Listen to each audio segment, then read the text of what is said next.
'Cause I'll be there for you, 'cause we care for you. You're there for me too, my friend. I know it's hard sometimes when you feel left behind. Tell me what's on your mind. Why do this on your own, yeah? 'Cause I'll be there for. Welcome to Johnny's Chats. I'm here with Kim Harries, counsellor, and we're going to talk a bit about mental health and how people can give some pointers on how people can try and get through to the next stage if they are struggling. Hello, Kim, how you doing? Yeah, I'm fine, thank you. Hi there. Oh. Okay, so I suppose I hate to say it, but I've probably been doing this about 30 years now. Yeah. I got into counselling because I had a tricky childhood, Yeah. and I wanted to understand the relationships within my family, but also why I was feeling how I was and why my parents were doing what they did. So I did a degree in psychology and started training as a counsellor, and then I started working in mental health as a career. So I still work 2 days in mental health, adults with mental health, moderate to severe issues. So it's anything from anxiety, depression to bipolar, schizophrenia. And now I work in my private practice. Our clients I work with I work with all sorts of issues across the board, but I just want to share with you a few little nuggets that I talk to my clients a lot, which I think is really helpful background learning in dealing with mild and moderate mental health issues today. Yeah, brilliant. Yeah. So shall I just go ahead? Oh, Yeah. yeah, I'm going to go straight Okay. to it. All Yeah, right yeah. then. Okay. So I think the first important thing to say is this is the brain. Okay. So this is the brain. These are the frontal lobes. So when we're in our adult, when we're feeling good, everything's going well in the world, our frontal lobes are online and we feel grounded and centered. And that's why, everybody bangs on about doing meditation or mindfulness or doing things that make you happy, because that is what grounds us. And that's when we haven't got any unfinished business going on, and we feel that we can cope with the world. Okay. Yeah. But, as a result of childhood issues or, issues in life, as we experience what I call, and and my situational factors can happen in the here and now. What happens? But what happens is that our frontal lobes start to disconnect, and as our frontal lobes disconnect, what we have exposed is what's called the limbic system. And I'm sure you all know about the limbic system, but this is the fight or flight system. And Okay. so whenever we're hurt in a big way or a small way, okay, our limbic is exposed and we go into fight or flight. And if there is a kind of a history of pain or hurt or situations that are recurring, then we not only we move from our animalistic fight or flight, but we go down into the reptilian brain, which is the freeze. Okay. So there's a couple of things to say about that, which is really helpful. So number one, it's helpful to know when we're disconnecting from our frontal lobes. And by the way, when we disconnect from our frontal lobes, we can't think straight. This Yeah. is all the logic and the reasoning. So when we're in limbic, we are literally in an animalistic state, fight or flight, survival mode. And then when we're in reptilian, that's when we want to cocoon ourselves. Okay. So this is where anxiety and depression starts playing. And this is a very important piece here, which is called the amygdala. And this contains hashtags or flags of part of previous hurts. So anything that is hashtagged to a previous hurt will flag up. And then so a situation might happen that reminds us of the past, then our amygdala will get fired and our frontal lobes will disconnect. So that's why you might find that you're in a similar situation, but the characters are different. Okay, because it's all about your brain working very, very hard, your amygdala firing up, thinking, oh my god, I've been here before, let's go into the fight or flight mode. Okay. Yeah. So that's a really important thing to know. The other thing that so whenever the other thing to help with that is that I've developed a little scale system. All right. So imagine that this is where my hands cross. This is 0. This is when we're relaxed. This is when we're grounded. This is when our frontal lobes are online. This is +10 and this is -10. Okay. But anything over +5 or -5, then our limbic is present. We're in animalistic mode. Okay. So when we're +5 to +10, we're in the anxiety spectrum. Yeah. It's called hyperarousal. This is called the window of tolerance. Okay. And when we're -10, -5 to -10, we're hypoarousal, which is the depression spectrum. Okay. So sometimes we swing. But the important thing is, it's about recognizing our window of tolerance and recognizing when we're out of it. Because if we're a +5 or a -5, our limbic is going to be present. So our brain chemistry, our brain is going to be taking over. Now that's a good thing, even though it feels awful to be anxious or depressed, but it's because our body, I always say to my clients, the good news is your brain is working beautifully. You haven't got dementia. It's all good. Because your brain is taking over and to protect you. So anxiety and depression are like defenses, if you like. And that often is a really helpful thing to say to my clients. So that's the first thing you are. And obviously, if you're going into a plus 6, 7, 8, 9, 10, or a minus a lot, then probably I'd recommend going to see your GP. Because as I said, it's a brain chemistry thing. If it happens a lot, we've had circumstances that happen a lot that upset us. Then there is a time when we need to stabilize our brain chemistry. I'm not a fan of pills, but that's where pills go.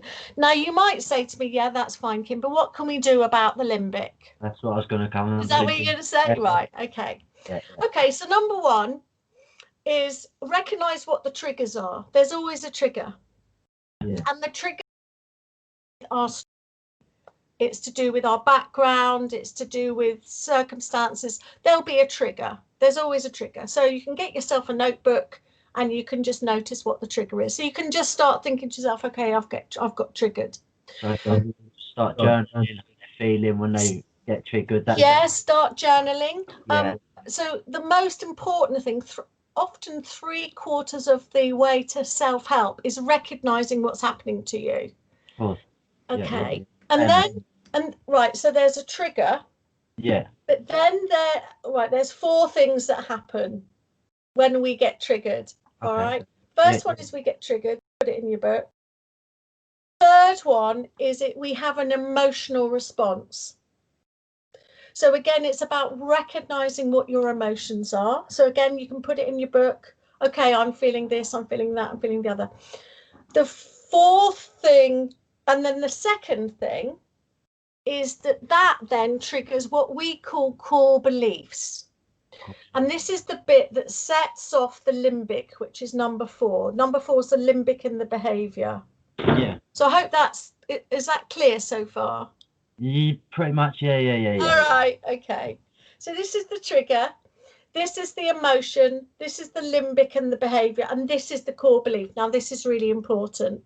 A core belief relates to the pain that we've had since childhood, and core beliefs are always negative and always hard to handle. So they're things like, this means I'm a failure, this means I'm not in control, this means that I'm not loved.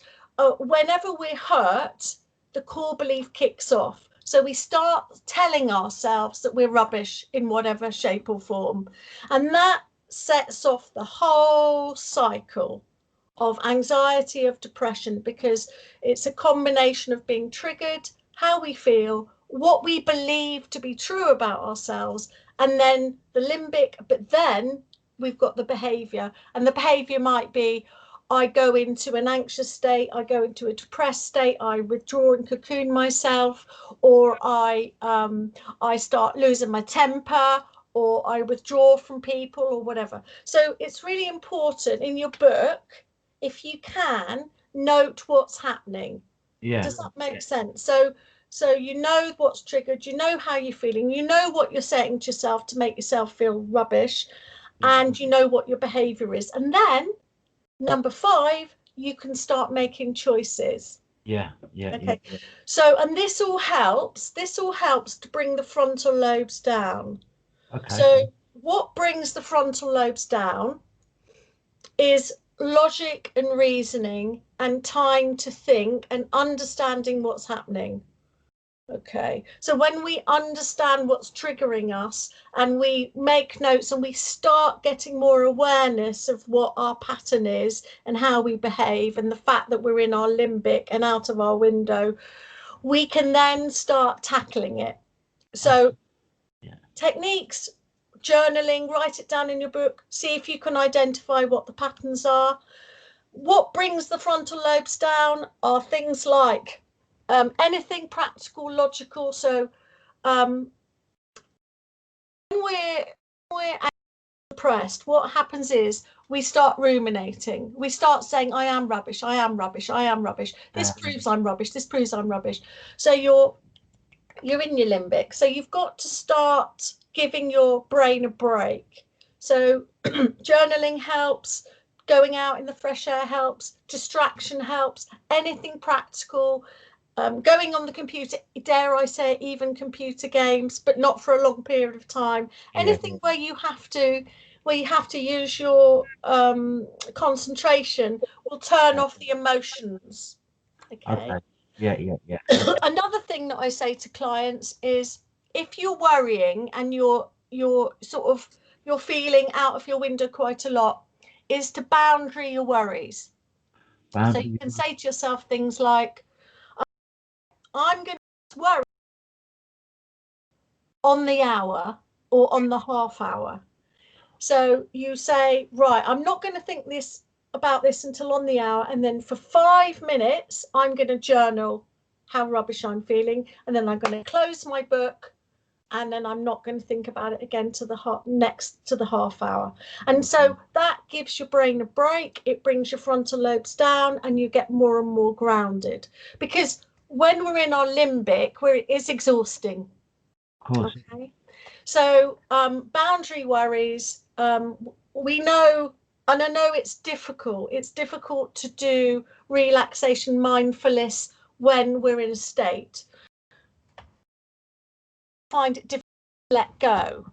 So using your journal, changing your perspective, going into sport, going out in the garden, enjoying nature is all good when you're, say, a 6 or a 7.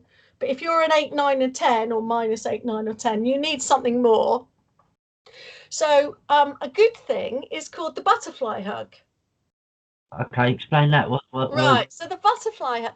So when we're stressed, and when we're stressed, either anxious or depressed, what happens is our breathing changes. We get stress breathing, anxious breathing. Our body hurts, our tummy hurts, we get a headache. And of course, our brain chemistry is all changing because we're going into fight or flight. Yeah. So if you use the butterfly hug, so you make a butterfly and you just put it underneath your collarbone, and you just do rhythmic movements. This starts to bring your frontal lobes down, and it's a real quick technique, and we use it for PTSD because PTSD is the other end of the spectrum. It's all same, all brain trying to calm you down. Okay, so as you're noticing, what I want you to do is just to notice the sound of your hand on your chest, and just notice. And notice the 1, 2, 1, 2, 1, 2. And then you might notice, you might want to close your eyes, and you might notice that your breathing is moving from your chest, which is where stress breathing is, and it's moving down into your tummy, which is where we want it to be. Because when you breathe, where's your breathing? My belly. Good. If that's the right breathing. So you're pretty chilled. That's really good. When your breathing's in your belly and you can feel your belly rising and falling, that is the right breath. That is the grounded breath. That's when your frontal lobes are online. And that's when you've got the right combination of carbon dioxide and oxygen. So this is a good time because you can say to yourself when you start, okay, what number am I? Oh God, I'm an 8. So you start doing this, you're listening to the sound, you're noticing where your breathing is. And then if you're pretty wound up, what you do is you slowly slow down your left and right, and then you just notice where you are. And I love this because I get a real rush in my head. Did you feel anything when you Felt it all down here, sort of Yeah, thing. you feel that nice feeling. Yeah, It's a yeah, lovely feeling, isn't it? Yeah. So yeah. this is a really good thing because it will bring you down. Yeah. What we're aiming for is whatever brings you down, but this is a really good quick one. Another good one, because also you see you have to concentrate and it involves all the senses, which again brings the frontal lobes down. So this is a good quick one. Another one is just to do this. It's good with children. We can do all this with children, is you just gradually just do that. It's not as rushy. I like this because it gives you a rush, but Yeah. um, this is another good one where you're just distracting yourself. Oh, that's all tingly. Oh my God. Yeah. That's a good one. And again, you just say to yourself, but use the score sheet. Say to yourself, what number am I at the moment? Oh my God, up here. And then what number am I now? And then what I always say to clients when I first see them is, then over the next few weeks, all I want them to do is just notice what grounds them, or notice what techniques. So you end up with a toolkit.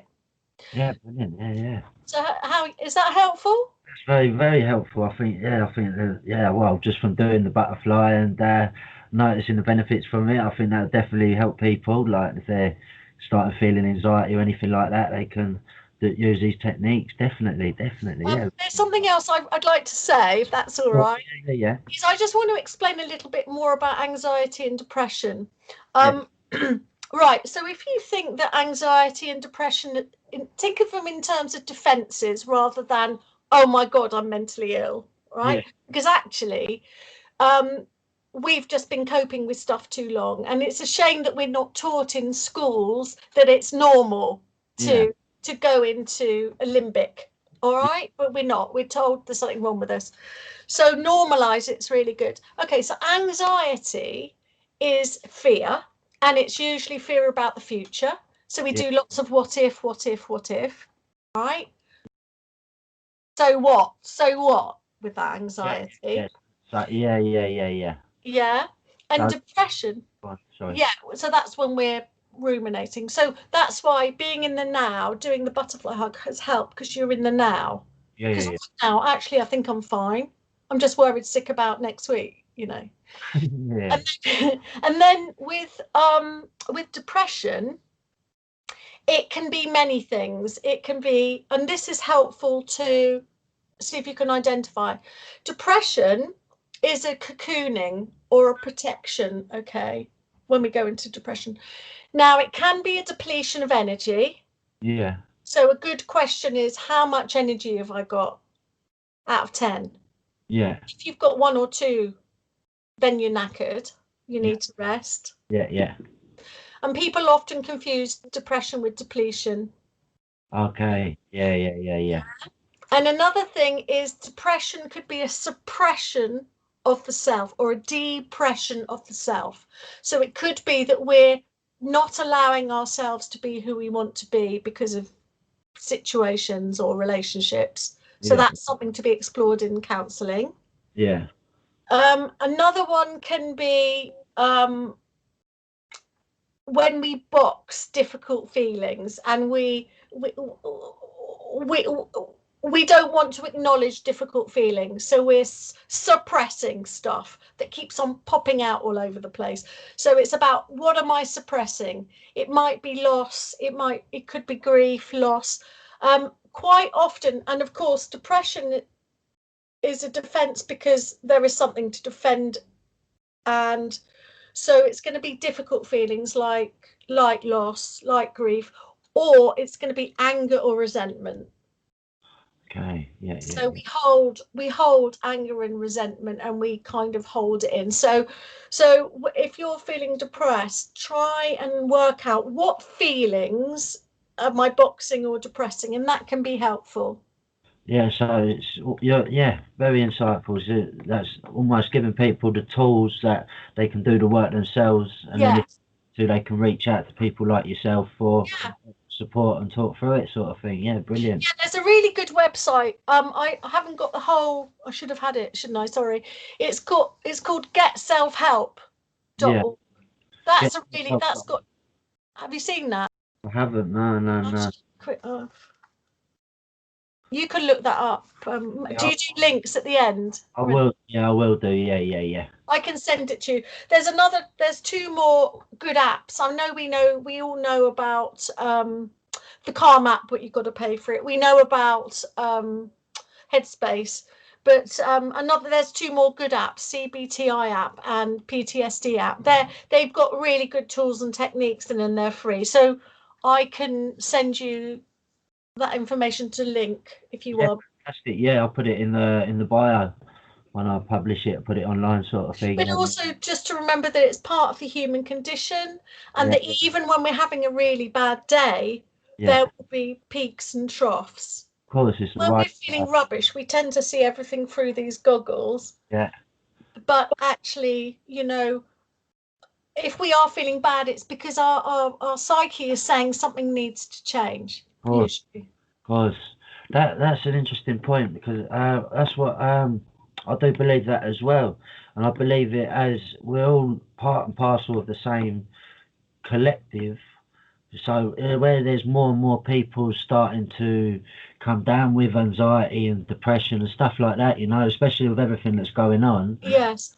Is that a sign of like a collective healing that needs to be done? Like everybody needs to do their work on their own self and heal themselves in order to collectively heal society. Like progress further, sort of thing. Like build a better future. I don't know. Like, what do you think about Well, that? that's another conversation, but I'm certainly on the same page with you about that. I mean, I believe that we're aiming for our own emotions on our own lives. We can create, because the thing is, you see, thoughts create emotions which change body chemistry Yeah, and leads to action. So how we understand our thought process and our psyche really can make a difference. And we are responsible. We only I can fix myself, really. yeah, You know, yeah, people to be a mirror. But absolutely, I mean, I have a theory about what's happening at the moment, and I think it's been wonderful to hear that people have been able to actually start their morning with maybe a little bit of a relaxation, or a little bit of, hey, what do I want to do today before I get on that phone and start that job. We've had, it's got so frenetic over the years, hasn't it? We've all had chance to start thinking, actually, what do I really want from my life? And that can't be a bad thing. exactly. Yeah, it gives us time. Yeah, definitely, definitely. And we can all be responsible for how we feel, and we can make changes. We Yeah, can make changes, significant changes. I mean, I work with people with major PTSD who've had it for years, and they get better. So, unless it's something like um, schizophrenia or something major on that scale, psychotic illness. But even then, with medication and with insight, you can make significant changes. of course. Yeah, 100%. Yeah, definitely, definitely. That's it. Yeah. Well, that's about. I think. So, anything else you'd like to put in before we close the conversation?